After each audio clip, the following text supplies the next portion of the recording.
Good afternoon, everyone, and delighted to see everybody here. We're going to be discussing this afternoon the NEWS2 clinical support decision tool that have been developed by the Emergency Care Intensive Support Team. My name is Dr. Ian Sturgess.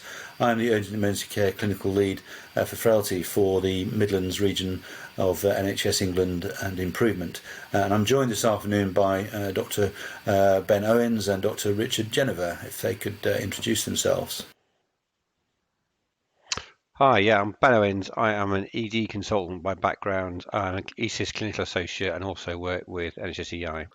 Hi, I'm Richard Genever. I'm a consultant geriatrician and physician at Chesterfield Hospital, and I'm also an ECIST clinical associate. Great to be talking to you both, Ben and Richard. So, to you, Ben, first of all, can I just ask, I've had a look through this tool. It's a simple and straightforward support tool for discharge decision making. What was it that stimulated you to develop it as this tool?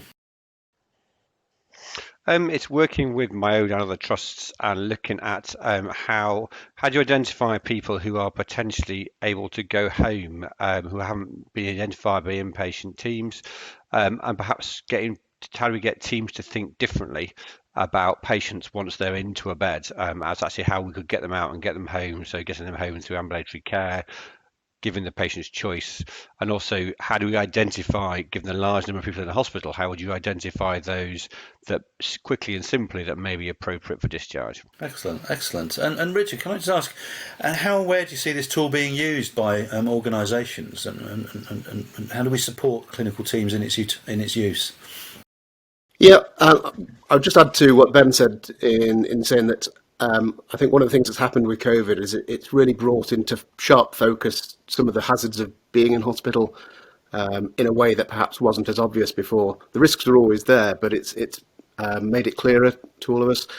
The way I see the tool being used is probably as a support to huddle processors, that at the beginning of a day that people who aren't benefiting from being in hospital will be identified.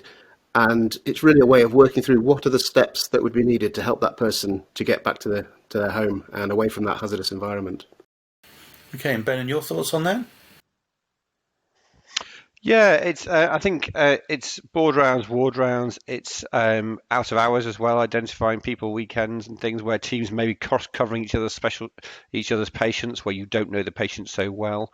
So actually, giving you a simple way of assessing them. And I think, as Richard says, that what COVID's done is it's tipped that balance even further of being in hospital is probably more risky if you're relatively well than not. Yeah, and I think the important thing from my reading of the tool is that it's a support tool. It doesn't replace clinical decision making. It's just to help these huge number of decisions people have to make every day in the clinical scenarios to help them make those decisions. So can you just sort of expand on that about it? It's not there to replace clinical, the clinicians looking after the patients, their decision making processes. Yeah, as I said before, it's about trying to get people to think differently. So the tool is there to identify people who might go home first of all, and then to suggest an approach of, would you admit them from clinic? If you wouldn't admit them from clinic or the front door as they are today, do they really need to be here? Now, there's so many nuances to that per patient. You can never write a protocol for that, but it's to get people to try and identify those that might. And the other thing that we're sometimes not so good at in urgent care across the system is asking what the patient wants. We say they're not safe because they're wobbly on the stairs. They might, we think they're better off with this treatment. We don't ask them what they want, and their wishes are really important in this, and they may just want to go home. What matters to them is most important. Really. And Richard, as a fellow geriatrician, I'd just be interested to hear your views around how this tool can be used for people, older people living with frailty who've coming through an acute illness, and how this tool can help us in that decision-making process as well. Yeah, so medically stable, frail older people are the people who are most at risk of being in hospital. If we take COVID out of the equation for a moment, think about the things that people are exposed to. So there's sleep deprivation, there is control of light and noise. You add to that, people around you are wearing masks. All of these things sound pretty horrific. In fact, it sounds even more horrific if I tell you that's not a description of a hospital. That's a description from the Committee of the International Red Cross, from a report on Guantanamo Bay detainees. So it gives you a picture of the real risk that people are exposed to every day. I think that's very important. The risk of hospital-acquired functional decline is something that's under-recognised internationally, and I accept we're now in the COVID era. But my personal view actually is that COVID has potentially increased the risk of hospital-acquired functional decline because of some of those factors that you've been talking around. And I think this tool helps us really focus on: is this the best place for this person to be at this moment in time? Could we support them outside of hospital better than inside of hospital? Absolutely, and what we often see is that that process of moving from the acute phase of somebody's care out of that phase often gets bogged down in terms like social sort or physio/OT. And what this tool, I hope, does is to help people to pin down what the actual things that person needs to move forward are. So it could be, meeting their care needs somewhere else. It could actually be that what they need is a simple thing to be done, like a key safe to be fitted, and then we can move forward. It's about identifying the actual thing that needs to be done and then carry that forward. Absolutely. And can I just think about, from a governance point of view, the sort of the necessary conditions that need to be put in place to support clinical teams in using this in the most appropriate and effective way across organisations, not just in acute hospitals. I can see this also being used in community setting, in pathway 2 beds, as it were, or similar tools to this. But just talk to me about the necessary governance conditions that will help people utilise this to its most effectiveness. Yeah, I mean, first of all, I think it's important. It's been supported by the Midlands Region and NHS across nationally, and it's important to have senior buy-in, so medical directors, heads of nursing, and the most important thing we often forget again is that most of the risk in all of this sits with the patient, and actually, as long as we talk to our patients, we document we've had that conversation with them, and if in the advent of dementia and other lack of capacity, we discuss with the relatives and explain those risks, then actually we can make these decisions really clearly, and that is our job to do that. But as long as you do good documentation and you have a system that buys into it, then that's the main reason. That's the main things I think personally you need from a governance point of view. The other thing I think is pathways, so allowing patients, we have good access to ambulatory care if you come in acutely. Some patients can be stepped down to ambulatory care either in the front door of the hospital or into the community as well. So having those pathways in place as well as the governance can really help, and giving people permission to do things is really important. Absolutely. And Richard, from your perspective? Yeah, I think I'd really agree with the documentation side of things. I'm a big believer that huddles need to be documented, even very briefly, but it just gives that little bit of impetus behind the decisions that are made. And actually, what this does is it highlights where the risk lies. Quite often, there's a whole load of risk that patients face that is never acknowledged. And what we're doing here is, if we're starting every day with the thought that, well, actually, every person's going to go home today, unless we can justify the risks of keeping them in hospital, it really gets us thinking about that. So I think if you take this approach, you're actually, by acknowledging the risks, you are making it easier to find the lower risk path. Yeah, I couldn't agree more. I mean, to me, every discharge is a balanced risk decision making, and the balanced risk isn't just taken by the clinical teams.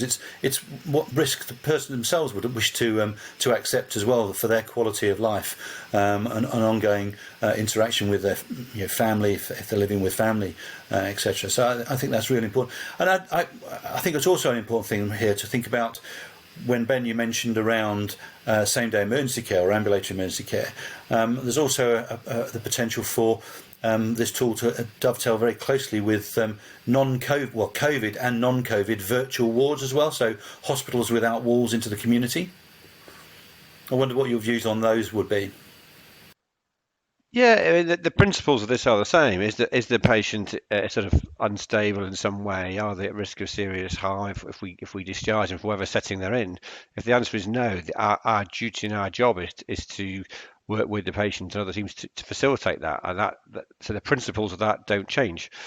And we've always got to question why is this patient here? Why in this setting could they be stepped down? Could they be at home? Yes, and we know, because obviously with the COVID virtual ward guidance that patients with ongoing weaning off oxygen and oxygen saturations at sort of 93-94%, they may be triggering a NEWS score of 2 or something like that, but they can be supported by a virtual ward, which is really a hospital without walls. And I would encourage that to be considered for patients who are non-COVID, have come in with non-COVID acute problems. How could they be supported out in the community as well? I'm not saying all patients need a virtual ward, but it's a balance between pathway 0, pathway 1, and then some augmentation with virtual wards.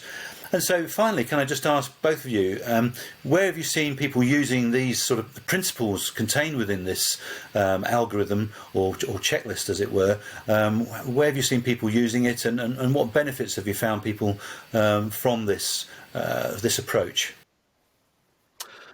Well, if I can go back 5 or 6 years. Probably the first time I saw this kind of real laser focus on what the individual person needs was when we did a perfect week exercise, and every single person had essentially this process applied every single day, and it made an enormous difference getting people that would never have got back home. So because what you really need, you just need to understand on a sort of forensic level what needs to happen for each person, and then you need the freedom to make those things happen. And if you can do that for everybody every day, the cumulative effects can be enormous. Absolutely. And Ben, from your perspective? Yeah, certainly on our own short stay, we got in what's the news score, where are they focusing down, what do the patient want, what do they need.